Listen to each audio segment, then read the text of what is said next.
La semaine dernière, il était question du temple de Dieu, de comment notre corps est actuellement le temple du Saint-Esprit. Et ça, c'est l'un des plus grands miracles, si nous le comprenons et l'apprécions. Et tirons parti de cela dans notre vie. Mais tristement, beaucoup de personnes ne savent pas que la présence de Dieu est à l'intérieur d'eux. Ils peuvent passer tellement de temps et d'efforts, d'énergie et de ressources en cherchant la présence de Dieu dans différents endroits, alors que Dieu veut vous rencontrer dans votre cœur, car c'est là il vous attend au point de son esprit. Si vous avez une question qui vous dérange et que vous aimeriez que Dieu puisse répondre à cela pour vous aider dans votre vie spirituelle, pour vous aider dans votre marche avec le Seigneur, pour vous aider dans votre compréhension de la parole de Dieu, rappelez-vous, c'est la compréhension de la parole qui apporte la révélation. Si vous ne pouvez pas la comprendre, comment est-ce que vous allez l'appliquer dans votre vie? Alors, si vous avez une question qui prend dans votre cœur, vous pourriez poster cette question dans le chat et nous croyons qu'on doit être guidé par l'Esprit de Dieu pour répondre à votre question par la grâce de Dieu. Aujourd'hui, nous faisons un service à votre disposition et comme nous l'avons dit, la parole de Dieu est la nourriture pour notre âme. Et nous sommes ici pas juste pour écouter la parole, comme Jacques l'a dit. Ne soyez pas juste des écouteurs de la parole, mais ceux qui l'appliquent. Et la question est, comment pouvons-nous appliquer la parole si nous ne la comprenons pas? Alors, si vous ne la comprenez pas, comment est-ce que vous allez l'appliquer dans votre vie? Si quelque chose en quoi vous croyez que c'est vrai pour votre vie, alors vous allez l'appliquer, n'est-ce pas? Alors vous allez voir le besoin de cela. C'est pour cela qu'aujourd'hui, pour grandir spirituellement aujourd'hui, nous avons besoin d'appliquer la parole de Dieu justement. Prenez note, justement. Quand je dis justement, nous sommes véritablement bons à confesser la parole de Dieu. Nous sommes forts à le citer. Mais la question est, comment appliquer la bonne parole de la bonne situation? Et c'est là que nous savons. Lorsque le bon moment et la bonne parole se rencontrent ensemble, ça apporte la volonté de Dieu sur la situation. Alors non seulement devons-nous avoir la parole de Dieu, nous devons avoir l'Esprit de Dieu. C'est pour cela que la Bible déclare, comme le prophète Joshua nous a enseigné, vous ne pouvez pas obéir à la parole écrite sans le Saint-Esprit. Exactement. C'est concernant l'importance du Saint-Esprit.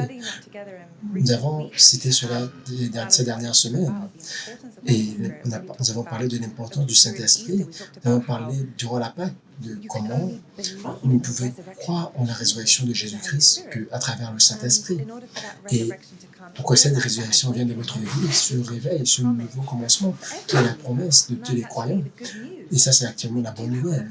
Nous avons une opportunité de recommencer à nouveau, une vie nouvelle, peut véritablement se produire. Et c'est pour cela que c'est merveilleux en étant croyant de Jésus-Christ. Je ne prête pas attention à ce que votre passé dit, les statistiques disent, ou la société disent, ou alors vos erreurs du passé disent. Mais quand Jésus-Christ est en vous, dans la puissance du Saint-Esprit, vous pouvez changer et vous allez changer. Et ce que nous avons vu dans tellement de cas dans la Bible, c'est ce que nous avons vu lorsque nous avons étudié la vie de David. Le Saint-Esprit est venu sur lui, il est devenu une nouvelle personne, n'est-ce pas? Tellement de choses changent quand le Saint-Esprit est dans notre vie. La question est, réalisons-nous cela, apprécions-nous cela, cherchons-nous cela? Quel est le changement que nous cherchons dans notre vie? Je vais réinsister sur quelque chose. C'est une chose de connaître la vérité, c'est une autre chose de comprendre cette vérité. C'est une autre chose d'être convaincu que c'est vrai pour votre vie et l'appliquer justement. C'est pour cela qu'aujourd'hui, nous voulons savoir qui sont les pratiquants de la parole. C'est pour cela que vous êtes ici. Les pratiquants de la parole sont ceux qui reçoivent l'instruction du Saint-Esprit dans leur cœur et agissent par la foi sur cela et l'appliquent. À combien de reprises avons-nous reçu des suggestions du Saint-Esprit, l'intimité du Saint-Esprit, des suggestions du Saint-Esprit dans notre cœur? Et à cause de notre intellect douteux, nous n'agissons pas sur cela. Et si nous n'agissons pas sur cela, il reste dans le monde. C'est pour cela Dieu nous a donné le don de la vie, le don du Saint-Esprit. Tellement de dons, mais ces dons sont dormants. Nous avons besoin d'agir par la foi à l'extérieur pour voir les réalités de Dieu. C'est pour cela que nous appelons cette année l'année du mouvement réel. Êtes-vous dans le mouvement réel, dans vos affaires, dans votre maison, dans votre vie? Demandez-vous cette question. Lorsque vous recevez une promesse, cette promesse est un rêve. Elle est dormante, elle est endormie. Vous devez agir par la foi pour libérer ce rêve à l'extérieur pour qu'il devienne réalité. Vous devez marcher vers votre rêve pour le rendre réel. Sinon, les circonstances vont arriver. Alors, la volonté de Dieu pour vous, c'est de recevoir des instructions de lui, des suggestions du Saint-Esprit, et d'agir sur ces rêves, d'agir sur cela, et de marcher vers votre rêve. Et alors, votre rêve va se cristalliser lorsque vous agissez par la foi. C'est pour cela qu'aujourd'hui, nous aimerions insister qu'aujourd'hui, nous sommes dans le laboratoire de l'Université du Saint-Esprit. Ce qui compte, peu importe ce que vous avez écouté, peu importe la confession que vous avez faite, ce n'est pas juste une théorie, c'est la pratique, c'est une réalité. Soumettre notre cœur à la parole de Dieu rend la parole une réalité. Nous voulons que la parole devienne une réalité et pas juste la théorie. Des gens posent cette question actuellement. Nous pouvons voir quelqu'un demande concernant le roi Saül. Théodore demande pourquoi est-ce que le même Dieu a amené l'esprit impur sur Saul pour le tourmenter. Allons de livre de 1 Samuel 14. Allons de la Bible. Et l'esprit du Seigneur s'en alla du Seigneur de Saul, un esprit impur du Seigneur est venu sur lui. Et ils ont dit, sûrement un esprit impur le trouble. Dieu a appelé le prophète Samuel pour oindre Saul. Et ce n'était pas la volonté parfaite de Dieu, parce que le peuple a demandé un roi, parce que le peuple se comparait à d'autres nations. Il disait, pourquoi on ne peut pas aussi avoir un roi comme les autres? Le peuple a rejeté le règne de Dieu et il voulait être comme les autres nations. Les Philistins, ils avaient des rois, ils avaient des seigneurs, et qui les guidaient dans la bataille. Mais un jour, nous ne savons pas ce qui s'est produit. Ils ont dit non, nous voulons avoir un roi. Dieu a dit à Samuel, soumettre-toi à ce qu'ils veulent. Dieu a permis qu'ils aient un roi. Et à cette période, Dieu a permis qu'ils puissent choisir le plus grand, le plus beau à l'extérieur. C'était Saul, fils de Kis. Dieu, miséricordieux, lui a oint le Saint-Esprit. Nous devons comprendre que dans l'Ancien Testament, l'Esprit de Dieu, lorsqu'il venait sur vous, il vous donnait la capacité divine de faire ce que vous ne pourriez pas faire vous-même. Lorsque vous aviez le Saint-Esprit, vous seriez à mesure d'écouter les instructions de Dieu dans la justice. Lorsque vous avez le Saint-Esprit, il va vous guider. Vous ne pouvez pas aller d'une place de bataille sans Dieu. Vous ne pouvez rien faire sans Dieu. Alors, les rois étaient guidés par le Saint-Esprit. Ils étaient loin pour avoir un jugement juste. Sans l'Esprit de Dieu, vous ne pouvez pas le faire. L'Esprit humain échoue à moins que le Saint-Esprit vienne remplir. L'esprit humain échoue à comprendre les voies de Dieu, échoue à faire ce qui est juste aux yeux de Dieu, à moins que la personne soit remplie du Saint-Esprit. Alors, à chaque fois que vous lisez votre Bible et vous disiez, vous voyez, l'Esprit de Dieu est venu sur Samson, l'Esprit de Dieu est venu sur les juges, il vient pour vous donner des capacités surnaturelles, pour entendre la voix de Dieu, pour recevoir les instructions et faire la bonne chose et apporter la puissance de Dieu sur la scène. Pour apporter la puissance de Dieu sur la scène, vous devez agir sur la parole vivante de Dieu. Alors, par conséquent, Dieu a un Saül. Mais n'oubliez pas, Dieu regarde au cœur. Aujourd'hui, quelqu'un peut être rempli du Saint-Esprit pour être utilisé par Dieu sans être une personne juste. Je dois expliquer cela encore. Il y a une grosse différence en cela. Je veux dire que l'Esprit de Dieu est venu sur Saul juste pour cette mission, aussi longtemps qu'il obéissait à la parole de Dieu. C'est pour cela que lorsque vous lisez votre Bible, vous allez voir tout roi était instruit à écrire une copie de la loi de Moïse et de le lire chaque jour. C'est ce que Dieu disait. Chaque roi était supposé d'écrire une copie de la loi de Moïse et la lire chaque jour pour ne pas s'éloigner de la voix de Dieu. C'est pour cela. Les rois étaient loin et ils avaient des prophètes pour les guider, pour faire être sûr qu'ils faisaient la bonne chose. Et non se baser sur eux-mêmes. Mais devaient apprendre à dépendre de Dieu. C'est ce qui a conduit au plus grand roi qui s'appelait David. Dans le cas de Saul, Dieu, il y a un danger à demander à Dieu quelque chose qui n'est pas sa volonté parfaite. Il voulait un roi, Dieu lui a donné. Ils ont choisi quelqu'un de beau, de grand à l'extérieur. Dieu lui a donné la capacité, par le Saint-Esprit, aussi longtemps qu'il obéissait, il a mené la puissance de Dieu sur la scène et il était victorieux dans toutes les batailles. Mais le Seigneur a vu quelque chose dans son cœur qui n'était pas juste. Dieu l'a testé. Dieu a dit, il y a une loi de Dieu qui a dit à Moïse un jour, le jour où tu vas entrer dans la terre promise, ces Amalékites, va leur combattre et ne laisse rien d'entre eux. Dieu a donné l'instruction. Il a donné l'instruction à Saul à travers Samuel. Va le faire. Qu'est-ce qui s'est passé? Saul est allé et il a obéi la moitié du commandement. Et lorsqu'il a vu les brebis, l'or, toutes ces choses riches et de valeur, il a gardé cela pour lui alors que Dieu a dit de détruire tout cela. L'obéissance à moitié, c'est la désobéissance envers Dieu. Dieu veut l'obéissance parfaite à sa parole. Et Saul a désobéi. Deuxièmement, Samuel lui a donné une instruction. Ok, attends-moi, je vais venir offrir des sacrifices dans 7 jours, le tester encore. Après 7 jours, parce que Samuel n'est pas venu avec 1 heure de retard, il a donné un sacrifice qu'il n'était pas supposé faire.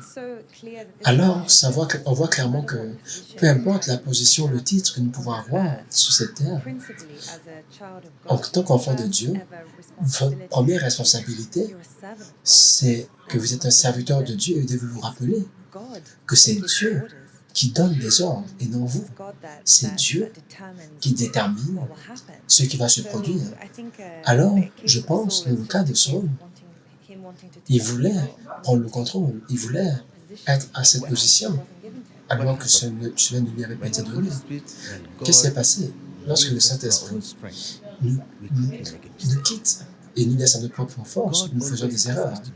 Dieu nous demande toujours de faire des choses qui nous sont impossibles, afin qu'il puisse nous enseigner et nous montrer comment le faire. Et ça, c'est la clé.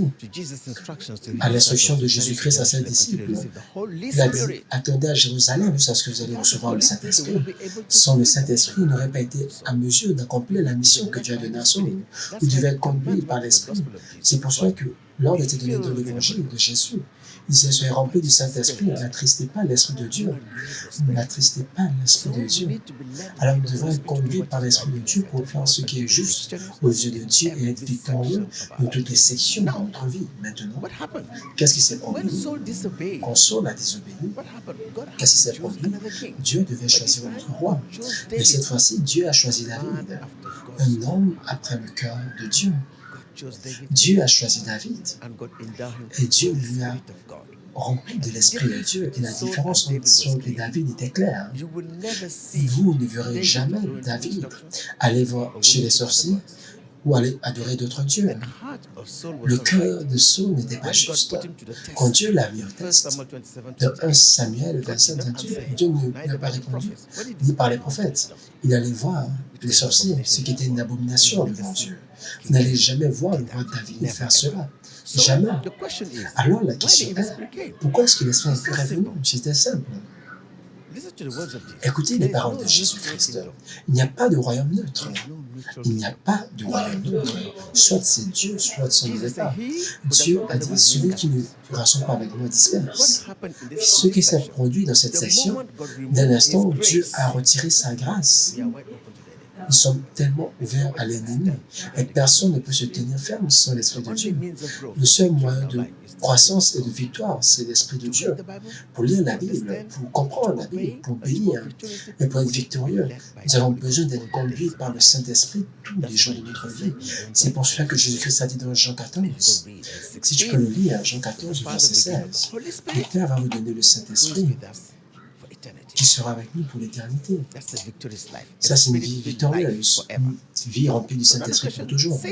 La question est, Satan prend toute opportunité. Immédiatement que l'Esprit impur est parti, il n'y a pas de vacuum. Si c'est vide, l'Esprit impur est venu.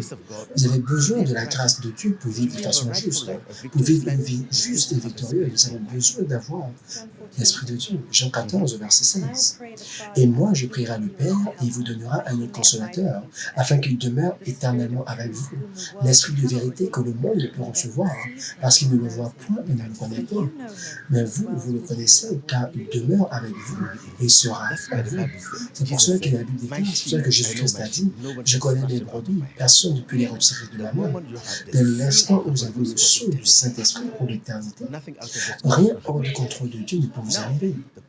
Maintenant, la question est, quand le Saint-Esprit parle, vous êtes livré à votre propre force, vous êtes ouvert aux attaques de l'ennemi, au Satan. C'est pour cela que l'Esprit impur est venu. C'est ce qui est arrivé à Judas Iscariote.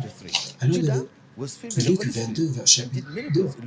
Il était rempli du Saint-Esprit, Judas, mais dès lors où son cœur s'est tourné contre Jésus-Christ, Satan est venu, il est entré en lui. Les principaux sacrificateurs et les scribes cherchaient les moyens de faire mourir Jésus, car ils craignaient le peuple. Or, Satan entra dans Judas, surnommé Iscariote, qui était du nombre des 12. Et Judas alla s'entendre avec les principaux sacrificateurs et les chefs des gardes.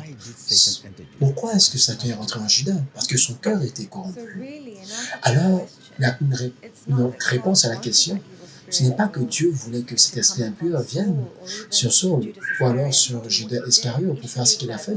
Le problème est que, à cause du péché du cœur, cela a ouvert la porte pour que Satan puisse entrer. Et c'est la même chose qui se produit avec nous. Beaucoup d'entre nous disons que nous voulons être utilisés par Dieu, mais ne réalisons pas que, à plusieurs reprises, nous sommes utilisés par Satan. Pourquoi? Lorsque nous permettons à la colère, l'envie, la jalousie d'entrer dans notre cœur et d'y rester, nous pouvons être des agents de Satan dès cet instant. Il n'y a pas de royaume neutre. Et dès le plus tôt nous le comprenons, plus tôt nous allons faire attention et à garder notre cœur. Et nous allons faire attention à ce qui sort de notre bouche et ce qu'on nous méditons parce que un esprit impur est venu à cause du résultat de l'orgueil dans le cœur de Saul. Et le Saint-Esprit est parti. Et qu'est-ce qui s'est passé? Qu'est-ce qui se passe lorsque le Saint-Esprit part? Jésus-Christ l'a dit. N'attristez pas le Saint-Esprit. Voici quelque chose de pire peut vous arriver. J'aimerais clarifier quelque chose dans la pensée de tellement de courant parce que nous recevons tellement de questions concernant cela. Est-ce qu'un chrétien peut être possédé par l'esprit impur? Non. C'est un non capital et je le dis à toutes les personnes qui m'écoutent. Un chrétien réel, baptisé du Saint-Esprit, qui a le sceau du Saint-Esprit, qui est un enfant de Dieu né de nouveau, ne peut pas être possédé par un esprit impur, jamais. Mais il peut être affligé. Prenez note, il y a une différence entre être possédé et entre être affligé. S'il vous plaît, faites attention à ces choses. Paul, l'apôtre de Paul, dans 2 Corinthiens 12, qui avait la justice de Dieu, il était affligé. Le corps peut être affligé, ce corps. N'oubliez pas, lorsque nous sommes sauvés, nous appelons Jésus-Christ le sauveur de notre âme, n'est-ce pas? Votre âme, votre côté spirituel est libéré, vous avez un nouvel esprit. Quand ce corps est toujours un corps de faiblesse. Ce corps continue à se battre contre les choses à l'extérieur. Il peut être affligé. Le diable peut vous affliger pour tester votre foi, n'est-ce pas? Mais votre esprit est parfait. La partie de vous qui peut être affligée, c'est votre corps physique. Mais votre réel vous, votre esprit, votre âme est parfaite devant Dieu. Regardez le cas de Job. Dieu a permis à Satan de l'affliger pour tester sa foi, pour voir ce qui se passe dans son cœur. Quel est l'objectif du test? C'est pour voir quel type de cœur vous avez, quel type d'esprit. Dieu a testé Saul et il a échoué, il a vers la sorcière. Dieu a testé Job, mais Job n'a pas échoué. Il a victoire, il n'a jamais renié Dieu. L'échec, c'est lorsque vous reniez Dieu dans votre test. Et comme je l'ai dit, être affligé, parfois, l'affliction peut venir sur vous en tant que résultat de votre propre péché. Alors, lorsque vous péchez, vous ouvrez une porte à Satan pour qu'il puisse y entrer, et lorsqu'il rentre, il vient avec l'affliction. Il y a une différence. Lorsque vous commettez un péché et vous vous repentez immédiatement devant Dieu, aucune affliction ne viendra. Tout dépend de à quel point vous restaurez la chose devant Dieu. Mais si vous commettez un péché sans avoir de remords, Dieu ne veut pas que vous soyez affligés. C'est pour cela qu'il a horreur du péché, parce que nous donnons accès au diable. C'est pour cela que Dieu a dit, ne permettez pas à ce que le soleil se couche sur votre colère. Et si David, c'est pour ça qu'il dit, si vous êtes colérique, ne permettez pas à ce que la colère vous amène à pécher. Donc, dès lors que vous êtes colérique, dès l'instant que vous réalisez cela, réconciliez-vous avec Dieu et demandez à Dieu de vous fortifier, demandez au Saint-Esprit de vous fortifier, demandez au Saint-Esprit d'amour de pardonner votre colère, au Saint-Esprit de patience de pardonner votre colère. Ce que je veux dire, c'est que quelqu'un peut être rempli du Saint-Esprit pour accomplir une mission, mais cela ne veut pas dire que j'étais un ministre de façon permanente. Les disciples, dans Luc 9, Dieu les a donné une mission, allez faire cela pour moi. Quand Dieu leur dit, allez faire cela pour moi, le Saint-Esprit allait les suivre pour faire cela. Parce qu'après l'instruction, l'Esprit allait partir. C'est pour cela que Jésus-Christ a dit, ne vous réjouissez pas que les esprits impurs vous soient soumis, mais réjouissez-vous parce que votre nom est écrit au ciel. Votre nom est écrit au ciel lorsque vous êtes un enfant de Dieu, lorsque vous êtes né de nouveau. Cela veut dire, vous avez un certificat de naissance du ciel. Le Saint-Esprit, le seul, demeure en vous pour toujours. Cette personne va vivre une vie remplie du Saint-Esprit pour toujours. C'est pour cela que Jésus-Christ est venu. Mais la personne qui oublie, qui est remplie, mais qui n'a pas encore eu l'acceptation de Dieu pour recevoir le Saint-Esprit pour toujours, cette personne peut tomber. Et s'il se retire, il va retourner à ses mauvaises habitudes, comme Paul l'a dit. Donc, beaucoup de personnes suivent Jésus-Christ à cause des miracles. Jean 6, allez voir. La Bible déclare ceux qui croyaient suivaient Jésus à cause des miracles. Mais le jour où le Seigneur les a testés en envoyant la parole, manger, machin et lever mon son, ne pouvaient pas le comprendre, ils ont laissé Jésus. Ce que je veux dire ici, c'est quoi? Une personne qui ne connaît pas Jésus, c'est une personne qui vit hors de la vérité de Christ. Cette personne va être possédée par un esprit impur. Parce qu'il n'y a pas de lumière. Et là où il y a la lumière, les esprits impurs ne peuvent pas venir. C'est pour cela que la Bible déclare, celui que l'Esprit de Dieu libère, il est libre, véritablement. Il a dit, prenez note, un esclave ne veut pas demeurer dans la maison pour toujours, mais le Fils demeure dans la maison pour toujours. Qu'est-ce que cela veut dire? Comment un esclave ne peut pas demeurer dans la maison pour toujours? Un esclave veut dire esclave au péché. Si une personne a utilisé par le Saint-Esprit pour le remplir, regardez ce exemple. Si le Saint-Esprit vous quitte, vous vous comportez mal. Et s'il quitte, vous vous comportez mal. Vous êtes dedans, dehors. L'objectif de Dieu, c'est de vous donner le don de justice, afin que vous puissiez pratiquer le style de vie de Jésus-Christ. Et même lorsque l'affliction arrive, vous allez faire ce qui est juste aux yeux de Dieu. Même lorsque les circonstances sont difficiles, vous allez toujours suivre Dieu. Vous n'allez pas sortir de la voie de Dieu. Maintenant, la question est, si quelqu'un est dans le processus du salut, si quelqu'un dit « j'embrasse Jésus-Christ, je veux connaître Jésus-Christ comme les anciens apôtres », entrant dans la foi, écoutant et obéissant, vous avez besoin d'avoir l'acceptation sérieuse du Père. Lorsque le Père regarde votre cœur, il voit que votre foi est réelle, alors il va vous envoyer le Saint-Esprit. Allez lire le livre de Actes chapitre 8. Alors, pourquoi ces personnes n'avaient pas le Saint-Esprit? Quelque chose manquait. La foi n'était pas juste, la doctrine n'était pas juste. Lorsque la doctrine était juste à cause des apôtres, ils ont reçu le Saint-Esprit, ils ont vécu correctement. Lorsque nous voyons la réponse de Saul, il voulait honnête aux yeux du peuple et non aux yeux de Dieu, et ça c'est ce qui a mené sa chute. Il voulait, malgré qu'il savait qu'il avait péché devant Dieu et que Samuel lui reprochait cela, il disait, « Ah, s'il te plaît, moi devant le peuple, s'il te plaît, ne sois pas en colère envers moi. » Il était beaucoup plus inquiet par rapport à la faveur devant les hommes plutôt que de plaire au cœur de Dieu, et c'était sa plus grande erreur. Il a permis, ce qui a permis à l'esprit impur de venir le tourmenter continuellement.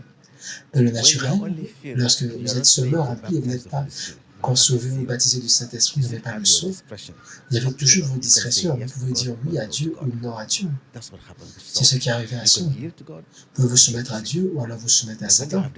Et lorsque vous avez le don de justice, la Bible déclare, la justice, c'est le style de vie de Dieu en vous. Et avec le Saint-Esprit en vous, vous allez dominer pour toujours. C'est pour ça que la Bible déclare, lorsque vous avez le Saint-Esprit en vous, son premier travail, c'est de vous aider à dominer le péché, pour dominer la tentation, pour dominer le diable. Maintenant, vous comprenez pourquoi les anciens apôtres ont tenu ferme à toutes les persécutions et sont restés fermes jusqu'à la fin parce qu'ils avaient le Saint-Esprit. Pierre, à cause de la peur, a renié Jésus-Christ, pas parce que son cœur l'avait fait, mais parce qu'il avait peur. Et Jésus-Christ a dit, je vais prier pour vous afin que votre foi ne faillisse pas. En tant que chrétien, votre foi ne faillira jamais. Et Satan ne peut pas prendre dessus sur votre cœur. La question est, comment savons-nous qui est un vrai chrétien? Un vrai chrétien, c'est quelqu'un qui met sa foi en Christ. Une personne qui suit le processus de ce que la Bible déclare, une vraie repentance du cœur, oubliant tout péché et embrassant Jésus-Christ comme son Seigneur et Sauveur par la foi, croyant en sa résurrection, en étant obéissant à sa voix. Si ces conditions sont remplies, Dieu va envoyer son esprit dans votre cœur. C'est par la foi. Et la foi, c'est votre cœur, ce n'est pas votre cerveau. Ça, c'est la question. Si vous êtes un chrétien par l'intellect, un chrétien par le cœur. Un vrai chrétien, c'est celui qui est dans le cœur. Il a un cœur nouveau, une nouvelle conscience. Il a le Saint-Esprit que demeure pour toujours. Nous reconnaissons un vrai chrétien par les fruits de l'esprit, par son caractère, par son comportement. Et même si vous faites une erreur, vous accorez rapidement à Dieu. Vous voulez pardonner. Parce que notre question que quelqu'un a demandé, c'est alors, si un vrai chrétien ne peut pas être possédé, qu'est-ce qu'un vrai chrétien alors? Je pense que c'est ce dont tu parlais, n'est-ce pas? Il n'y a pas de compétition. Il n'y a pas de cohabitation entre la lumière et les ténèbres. Dans le cas de Judas, le Saint-Esprit devait quitter afin que l'Esprit impur puisse rentrer. Dans le cas de 1 Samuel 16, l'Esprit de Dieu devait quitter afin que l'Esprit impur puisse venir. L'Esprit de Dieu a quitté Saul afin que l'Esprit impur est venu le tourmenter. Lorsque les gens manifestent, les esprits impurs sont-ils possédés? Je remercie Dieu pour cette question. C'est l'opportunité qui m'a été donnée pour répondre à votre question. Il y a une sœur qui a envoyé un message la semaine dernière. Elle dit, à chaque accompli, je manifeste. Elle t'inquiète. J'aimerais dire aux gens, il y a une différence entre la manifestation d'un esprit impur ou quelqu'un qui est sous la puissance du Saint-Esprit. S'il vous plaît, ne voyez pas si la personne est en train de bouger et dire qu'il est en train de manifester. Qui vous a dit que c'est en train de manifester? Allons dans les 1 Samuel 10. Quand le Saint-Esprit est venu au jour de la Pentecôte, il parlait en langue. Les gens disent ces personnes sont ivres. Pourquoi ils se comprennent de cela? Ils méditaient sous le contrôle du Saint-Esprit. Ils ne manifestaient pas. Lorsqu'ils arrivaient à Gilbert, et tous ces signes se sont accomplis ce jour. Lorsqu'ils sont arrivés sur la colline, il y avait un prophète qui était là pour les attendre, et l'Esprit de Dieu est venu sur eux. Il a prophétisé, et cela est arrivé. Et ils ont vu qu'il a prophétisé au milieu des prophètes. Et le peuple a dit, qu'est-ce que cela? Ils sont venus sur le fils de Kish. Et il est aussi au milieu des prophètes. Et un homme au milieu de Hadi, qui est leur père. Alors, c'est devenu un proverbe. Est-ce que Saul est aussi au milieu des prophètes? Quand l'Esprit de Dieu vient sur vous, il va vous transformer en une autre personne. Cet esprit va prendre le dessus. Alors, la personne peut prophétiser. Il peut être en transe. Hein? Ça, c'est la puissance du Saint-Esprit qui descend sur la personne. Si quelqu'un a une affliction, une maladie, profondément dans son âme, quand le Saint-Esprit vient, il va commencer à déraciner toutes ces chaînes. Certaines personnes peuvent vomir. Ils ne sont pas forcément possédés. La maladie est en train d'être retirée, la chaîne est brisée. Il y a une différence entre l'esprit impur, manifesté, et la manifestation du Saint-Esprit. La manifestation du Saint-Esprit, c'est pour apporter la bénédiction, la guérison, la délivrance, le salut et toutes les bénédictions de Dieu. Et la manifestation des esprits impurs, c'est pour faire toujours ce qu'il veut. Vous voyez, quand quelqu'un est véritablement possédé, l'esprit impur va dire, ah, je vais détruire, je vais faire ceci, cela. Nous savons, c'est ce qu'on appelle la délivrance. Vous pouvez être délivré en tant que croyant de l'affliction. L'affliction peut venir des esprits impurs parce qu'elle afflige seulement le corps. Mais lorsque vous êtes possédé, il prend le contrôle de votre intellect, de votre cœur. Vous n'êtes pas libre. Vous n'êtes pas libre à prendre la bonne décision parce que quelque chose vous contrôle. C'est pour ça, lorsque vous voyez quelqu'un recevoir une véritable délivrance d'un esprit impur, vous pouvez voir qu'instantanément, ils sont capables de choisir ce qui est juste. Alors avant quelque chose leur tirait dans la mauvaise direction. Ils faisaient des choses hors de leur volonté. Et parfois leur cœur est tellement endurci parce que l'esprit impur y est. Et lorsque l'esprit impur est parti, il commence à ressentir le remords, quelque chose qu'il avait ressenti par le passé, toutes les choses que l'esprit impur leur poussait à faire. Par la grâce de Dieu, à travers les années, nous avons vu tellement de délivrances. Et c'est bon pour les gens de ne pas juste assumer de façon automatique que toute personne qui bouge ou qui manifeste est forcément possédée de façon démoniaque. Non, ce n'est pas vrai. Grâce à Dieu, nous les chrétiens, nous pouvons faire des erreurs, mais nous ne pouvons pas faire du péché notre style de vie. Ce qu'ils disent est vrai. Un chrétien fait des erreurs parce que ce n'est pas sa volonté de le faire. Laissez-moi expliquer. Lorsque vous êtes sauvé et que vous avez un nouveau cœur, le Saint-Esprit demeure en vous et vous avez l'Esprit de Dieu à l'intérieur de vous. Maintenant, ça c'est votre cœur. Mais votre corps est toujours le même. Votre âme a besoin d'être renouvelée pour s'ajuster à la nouvelle vie. C'est pour cela que Jésus-Christ a dit, le nouveau vin doit se mettre des autres neuves. Ne priez plus, ne parlez plus au niveau de votre ancienne vie.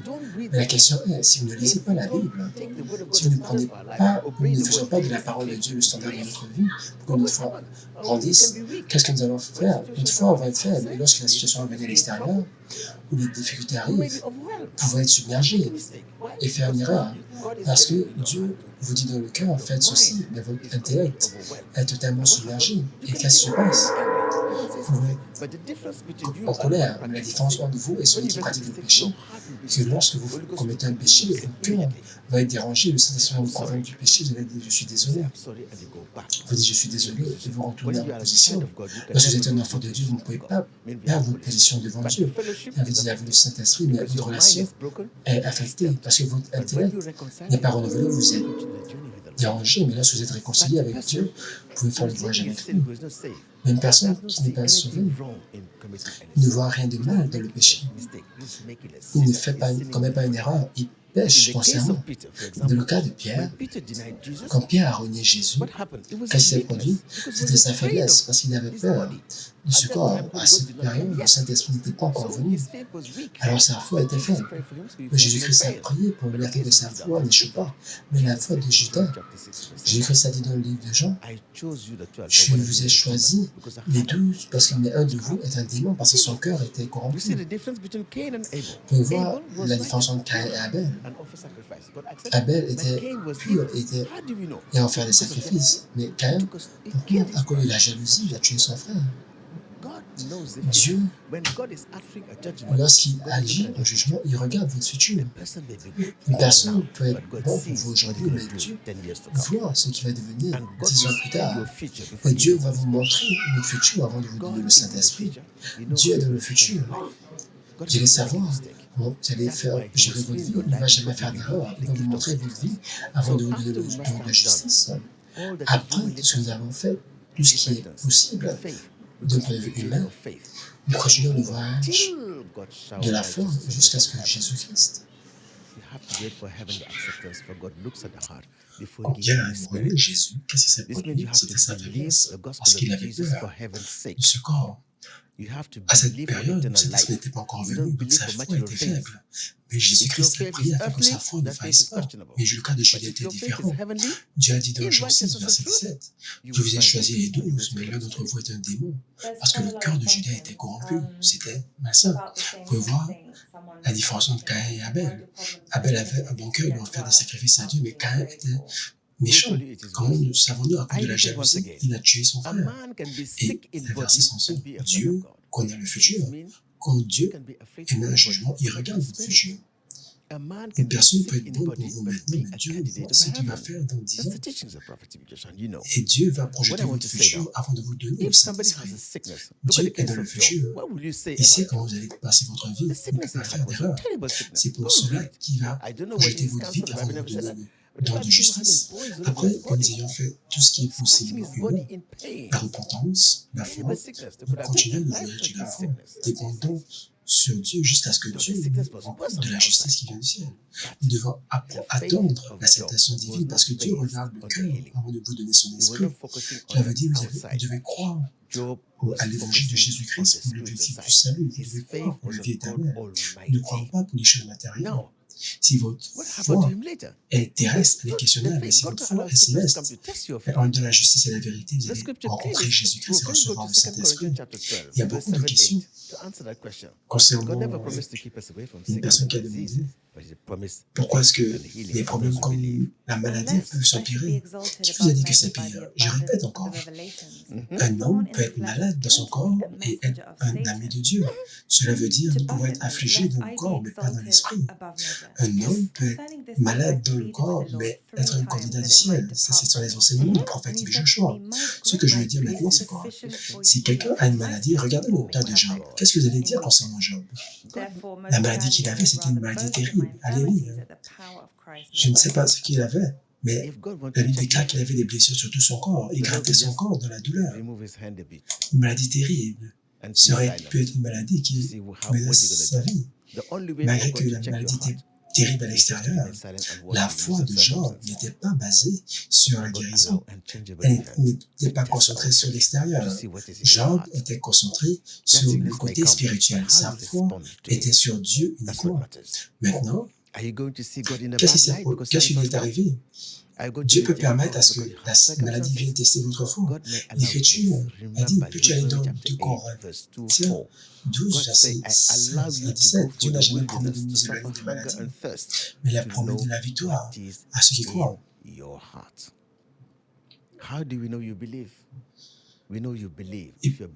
une épine dans la chair m'a été donnée, un messager de Satan. Et mon péché de m'orgueillir. Concernant ces choses, 3 fois j'ai prié le Seigneur de revenir de moi, il m'a dit, ma grâce me suffit. Car ma puissance s'accomplit dans la faiblesse. Je me glorifierai donc bien plus volontiers de mes faiblesses, afin que la puissance de Christ repose sur nous. Si Dieu veut vérifier votre foi, le Seigneur va simplement retirer un peu sa main et il va être silencieux pour voir qu'est-ce que vous allez faire. La seule façon dont Dieu peut vérifier votre cœur, c'est de rester silencieux et de vous regarder au milieu des circonstances. C'est pour cela que Dieu permet des événements immédiats pour tester votre foi, pour voir ce qui est dans notre cœur. Cette maladie peut venir, mais comment est-ce que vous répondez à cela? C'est ce qui compte. Est-ce que vous allez voir Dieu de mauvais œil parce que la maladie est venue? Allez-vous rejeter Dieu parce que vous avez des circonstances? Dieu peut permettre cela. Rappelez-vous Deutéronome 8, versets 2 à 4. Dieu a déjà permis que vous puissiez traverser à travers le désert pour souffrir la faim et la soif, pour savoir ce qui est dans votre cœur. Comment savons-nous que vous croyez? Nous savons que vous croyez lorsque votre croyance est testée. Sauf les circonstances ne dirigent pas notre foi. Lorsque nous disons la maladie est pire, qui vous a dit que c'est pire? Est-ce que c'est Dieu qui vous l'a dit? La maladie peut venir, mais Dieu a promis la guérison. Maintenant, la guérison vient en accord avec la volonté parfaite de Dieu. Si maintenant, votre temps sur cette terre est venu, et c'est le temps d'aller, vous allez partir. La question de comment est-ce que nous partons, ce n'est pas lorsque le temps va arriver, vous allez partir. Le grand prophète Élie, il était malade. Il est mort d'une maladie. Il était enterré. Donc, la façon dont la maladie vient, la volonté parfaite de Dieu doit venir. Si vous êtes un enfant de Dieu, si vous marchez avec Dieu, Dieu va vous révéler son objectif de la situation dans laquelle vous êtes. Et c'est ce qui est important. Le roi était malade. Le prophète Élie a dit, mets ta maison en ordre, parce que tu ne veux pas te guérir de cette maladie. Qu'est-ce que le roi a fait? Le roi Ézéchias, il était malade. Le prophète Isaïe est venu, il a dit, mets ta maison en ordre, parce que cette maladie va te tuer. Qu'est-ce qu'il a fait? Il a pleuré à Dieu parce qu'il ne voulait pas mourir. Et Dieu, par sa miséricorde, lui a augmenté sa vie de 15 ans. Tout dépend de comment est-ce que nous voyons notre vie. Si le Seigneur vous donne la conscience du ciel et vous testez les réalités du ciel et vous savez qui vous êtes, votre vie sur la terre ne peut pas être comparée à la vie au ciel. Pierre avait peur de la mort et il a renié Jésus-Christ, mais ce même Pierre a dit, allez voir dans 2 Pierre, il a dit, le moment de mon départ est prêt, mais n'avez pas peur. Paul a dit dans 2 Timothée, chapitre 5, il savait que ça m'en venait. N'avez pas peur. Pourquoi? Parce que vous devez connaître quelle est la base de votre foi. Dieu, le ciel, la vie éternelle, les choses du ciel, pas seulement ici. Je me rappelle ce que le prophète Joshua nous avait dit. Nous ne devons pas baser notre foi sur notre amélioration après la prière. Parce que lorsque nous parlons de l'amélioration, nous pouvons regarder certaines mesures dans des marqueurs naturels de croissance qui nous montrent que l'amélioration arrive dans notre vie. Mais ce n'est pas ça que Dieu regarde. Les voix de Dieu ne sont pas les nôtres, ses pensées ne sont pas les nôtres. Rappelez-vous une chose qu'il a dite. La prière nous change, la foi change les choses. Cela veut dire, lorsque nous prions, cela change réellement notre cœur parce que nous sommes attirés. Non, nous nous concentrer sur nous-mêmes, mais nous concentrer sur Dieu. Et c'est un changement de notre cœur. Et la foi, c'est un changement à l'intérieur de notre cœur. Et la foi fait en sorte que quelque chose se produise parce que nous agissons avec foi envers Dieu. Nous ne devons pas regarder le résultat de notre prière et dire « Oh, cela veut dire que cela ne marche pas ». La prière, c'est actuellement faire le travail de notre cœur, de notre âme. Et c'est sur quoi nous devons nous concentrer.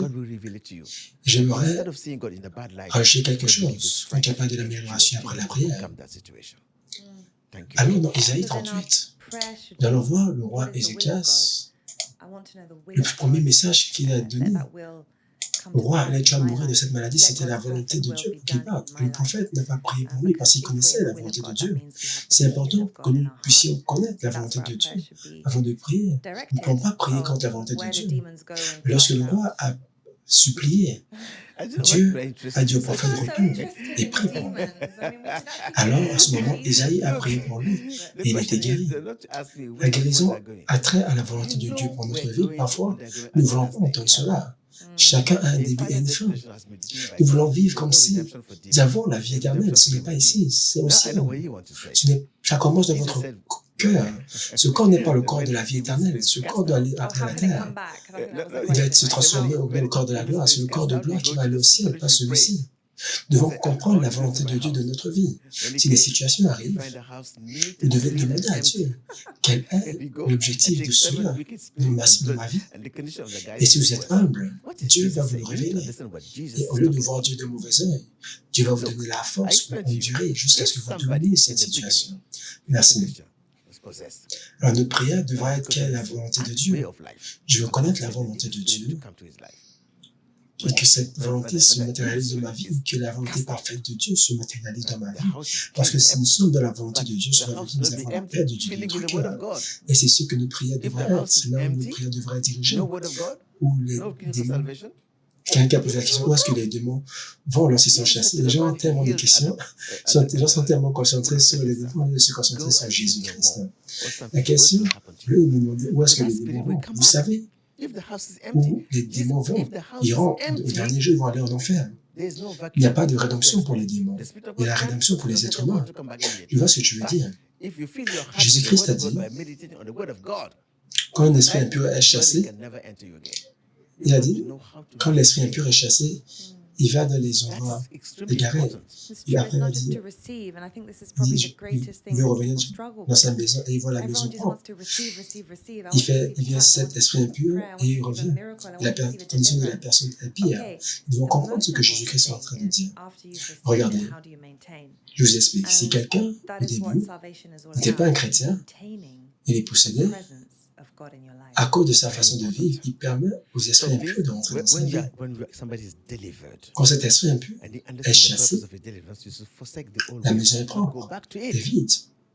Mais la maison ne devra pas être vide, elle doit être remplie de la parole de Dieu. Si la maison est vide, pas de parole de Dieu, pas de recherche de salut, l'esprit impur va venir.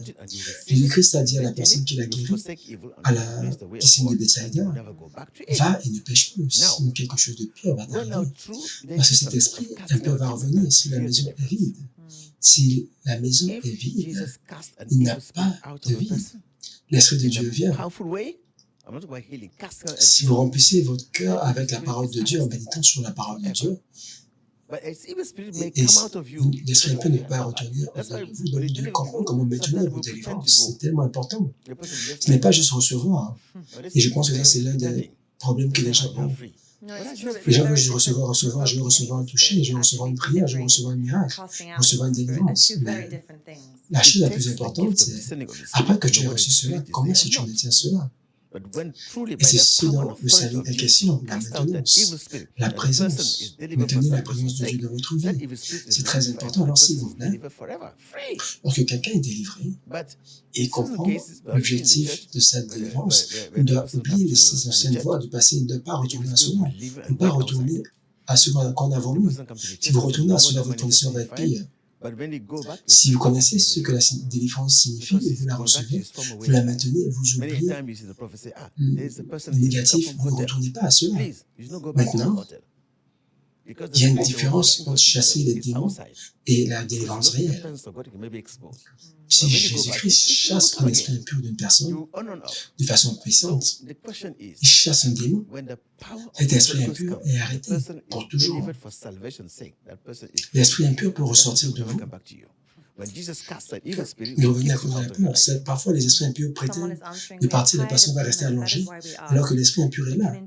Tu as dit à la personne, tu es libre, mais la personne n'est pas libre. Il y a une différence entre provoquer l'esprit impur et de le chasser. C'est deux choses différentes. Ça prend le temps de discernement des esprits pour savoir si l'esprit impur est toujours là ou pas. Mais lorsque réellement, par la puissance et l'autorité de Jésus-Christ, vous chassez cet esprit impur, et la personne est délivrée par le Jésus, cet esprit impur est bloqué pour toujours et la personne est délivrée pour toujours. Dans certains cas, on a vu dans l'Église où la personne vient, l'esprit impur va te quitter et il va attendre à l'extérieur. La personne vient à l'église, il devient normal, il ne manifeste pas. Mais lorsqu'il retourne, l'esprit impur retourne encore en lui. Pourquoi? Parce qu'il retourne à son ancienne façon de vivre. Parfois, vous allez voir le prophète qui va dire, ah, il y a une personne qui vient de l'autel, s'il te plaît, ne retourne pas à cet autel. Parce que l'esprit qui le poussait à faire cela est à l'extérieur. C'est que dans la présence de Dieu va être exposé, mais lorsqu'il vous retourne à cela, l'esprit va revenir encore. C'est énorme. Donc, la question est, quand la puissance du Saint-Esprit vient et la personne est délivrée, l'objectif du salut, c'est la personne est libre. En effet, cet esprit ne va pas revenir en vous. Parce que Jésus-Christ chasse cet esprit, il va le garder hors de votre vie. Nous sommes fatigués des démons, c'est pour cela que nous devons pouvoir Dieu le retrouve. Ici, aussi en tant que c'est dans le corps, tu es fatigué des démons. Parce que nous prêtons tellement attention à les démons, ça c'est le problème. Le prophète nous a enseigné. Satan veut l'attention. Pourquoi est-ce que vous lui donnez l'attention? Parce que nous attribuons tout au démon. Tout n'est pas très au démon. Si à chaque fois qu'il y a une petite chose, nous disons que c'est des démons, mais s'il vous plaît, ce n'est pas comme cela.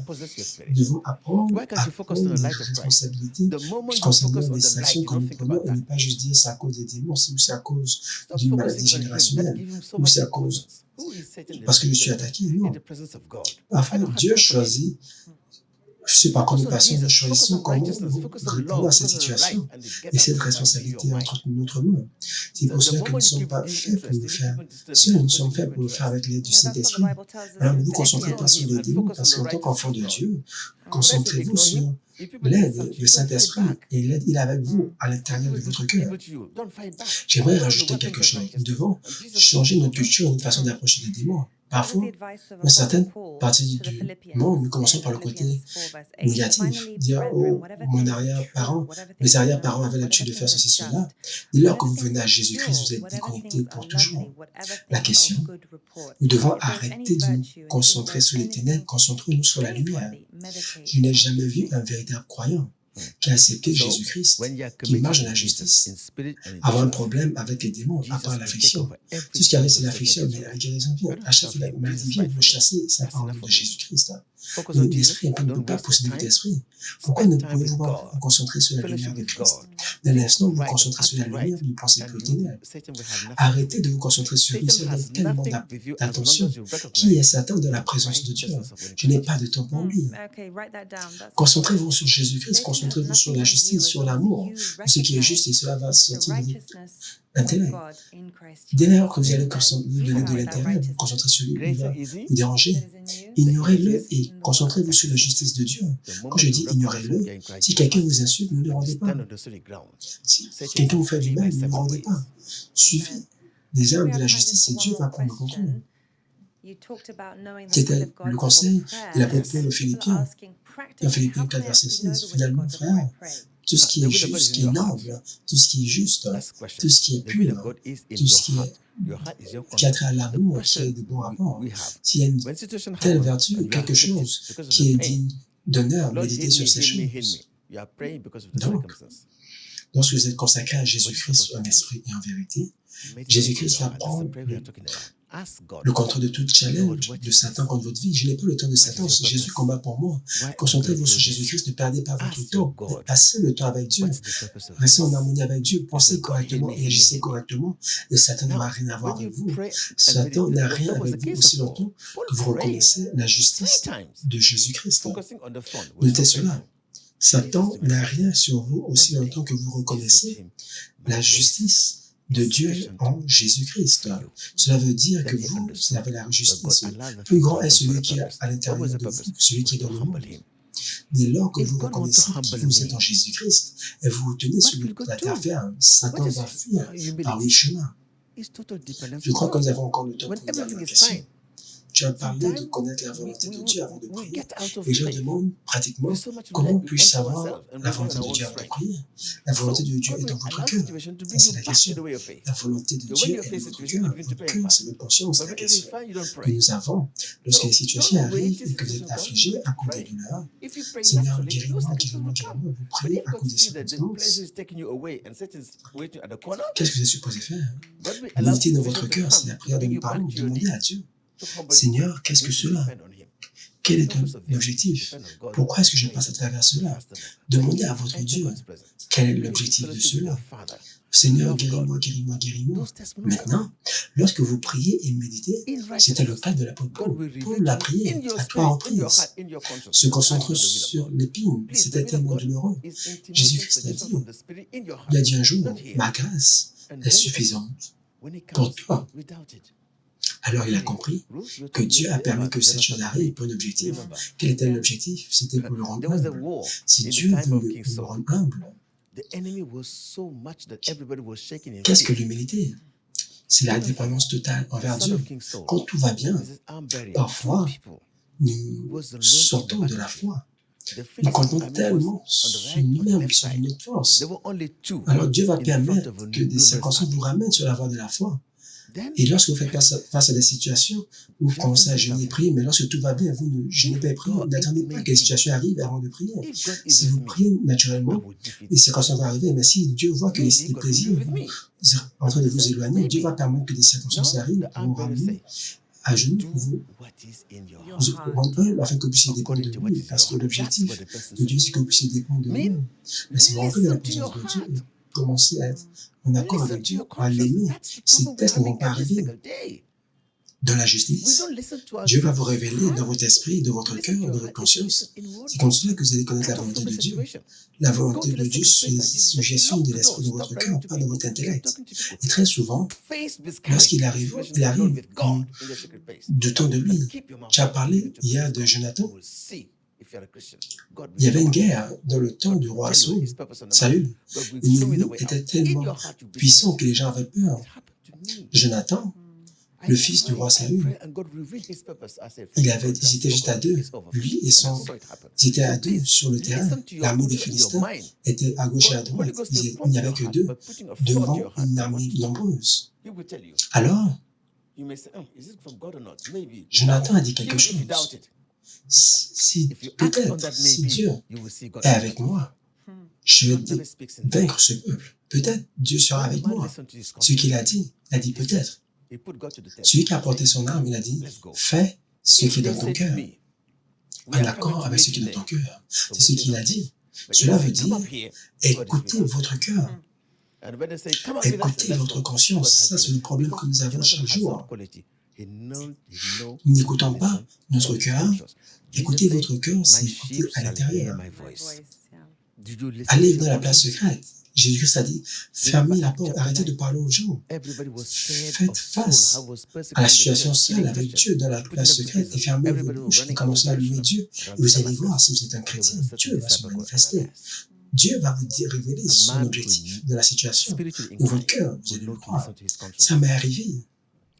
J'ai prié, Dieu a révélé son objectif dans ma vie et j'ai dit merci Dieu, tu l'as fait, je l'ai vu. S'il vous plaît, écoutez votre conscience. Le Saint-Esprit va mettre une pensée dans votre cœur. Il va vous dire, il dit, est-ce que cela vient de Dieu ou pas? Vous allez douter. Même si vous le doutez, si vous agissez sur ce peut-être, vous allez voir Dieu sur le champ de bataille. Dieu ne parle jamais en vain. Quand l'homme écoute sa conscience, il a dit, la médiocrité, allons-y. S'ils me disent, nous venons te rencontrer, nous allons rester à notre place. Mais s'ils me disent, venons ici, c'est Dieu avec nous. Bien, lorsqu'ils ont dit, venez vers nous, Jonathan avait une qualité. Il savait comment écouter sa conscience. Jésus-Christ a dit, mes brebis écoutent ma voix. Est-ce que vous écoutez votre conscience? Rappelez-vous, Actes chapitre 9, tout le monde avait peur de Saül, qui persécutait les chrétiens, qui les mettait en prison. Tout le monde fuyait à Jérusalem. Mais il y avait un disciple qui s'appelait Ananias, un homme qui était enclin spirituellement, qui savait comment écouter sa conscience. Ananias a eu un rêve de la nuit. Jésus-Christ lui a dit, cet homme se détasse. Et le Seigneur, cet homme, il tue tout le monde. C'est une personne d'un jour, Jésus-Christ a dit, il est mon serviteur, mon réceptacle que j'ai choisi de le rêve. Cet homme s'est réveillé, il n'a jamais dit que c'était un cauchemar. La conscience lui a dit que ça c'est vrai, ça vient de Dieu. Votre conscience se tient témoin par le Saint-Esprit que cela vient de Dieu. Lorsque vous lisez cette Bible, parfois, vous lisez un passage, sur le passage est personnel, votre cœur va être en alerte, votre cœur va vibrer. Vous allez savoir que si Dieu vous parle, votre conscience se tient témoin à la vérité. Ça, c'est le problème que nous avons. Si vous êtes concentré sur l'extérieur, vous allez simplement voir les troubles. Vous devez vous concentrer à l'intérieur pour voir la voix de Dieu. Il y a un prix à payer pour écouter la voix de Dieu. Allez de la place secrète. N'accourez pas vers les hommes, accourez vers Dieu. Si vous croyez véritablement que Dieu écoute et entend les prières et qu'il est votre Père, allez dans la place secrète. Dites, Seigneur, donne-moi un cœur qui écoute, donne-moi une conscience qui écoute. Ouvre mon cœur à ta parole et commencez à adorer et à méditer dans votre cœur avant même que vous le réalisiez. Quelque chose va arriver dans votre cœur. Ça, c'est Dieu qui vous parle. Et lorsque vous allez ouvrir votre Bible, votre cœur va être en alerte. Ça, c'est Dieu qui vous parle. Quand Jésus-Christ marchait avec les vrais disciples, leur cœur était en feu. Leur cœur est en feu. Ils se tiennent témoins de ce qui vient de Dieu sous l'alerte du Saint-Esprit. Si ce dans la volonté de Dieu est question, vous devez payer un prix. Le prix que vous devez payer, c'est être sérieux avec Dieu. C'est la méditation qui apporte cela. Vous devez méditer. Ce problème de méditation est un problème. Ce n'est pas juste penser, c'est votre cœur qui médite. Tu as un téléphone. Dans ce téléphone, tu as une micro-puce, n'est-ce pas? Cette puce cherche toujours le réseau, n'est-ce pas? Elle cherche à se connecter au réseau. Votre conscience est comme cela.